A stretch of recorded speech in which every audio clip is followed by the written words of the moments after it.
আসসালামু আলাইকুম রহমতুল্লাহি ওয়া বারাকাতুহু। প্রিয় বন্ধুরা, কেমন আছেন সবাই? আজকে খুবই সুন্দর একটি দোয়া আপনাদের মাঝে শেয়ার করব, যে দোয়াটি আমাদের প্রিয় নবী মুহাম্মদ সাল্লাল্লাহু আলাইহি ওয়াসাল্লাম আমাদেরকে শিখিয়েছেন।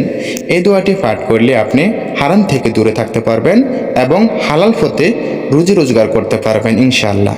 এবং এই দোয়াটি আমাদের প্রিয় নবী মুহাম্মদ সাল্লাল্লাহু আলাইহি ওয়াসাল্লাম নিজে পাঠ করতেন, তাই অবশ্যই সবাই এই দোয়াটি পাঠ করবেন।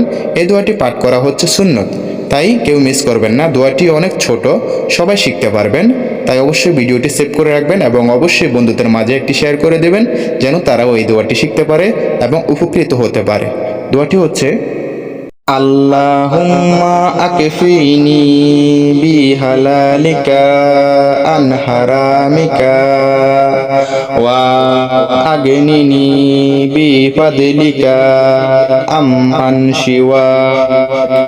এই দোয়াটির বাংলায় অর্থ, হে আল্লাহ, তুমি আমাকে তোমার হালাল জিনিস দিয়ে যথেষ্ট করে দাও, হারাম থেকে দূরে রাখো এবং তোমার দয়া ও অনুগ্রহ দিয়ে আমাকে এমনভাবে সমৃদ্ধ করে দাও যাতে আমি আর কারো কাছে কোনো কিছু চাওয়া না লাগে।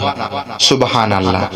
দোয়াটি ছোট, কিন্তু এর উপকারিতা এবং ফজিলত অনেক বেশি, তাই সবাই নিয়মিত দোয়াটি পাঠ করার চেষ্টা করবেন।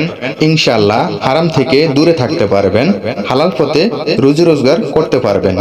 ভিডিওটি ভালো লেগে থাকলে অবশ্যই একটি লাইক, আর এমনই নতুন নতুন ইসলামিক ভিডিও পাওয়ার জন্য প্লিজ আমার এই চ্যানেলটিকে সাবস্ক্রাইব করে দিবেন।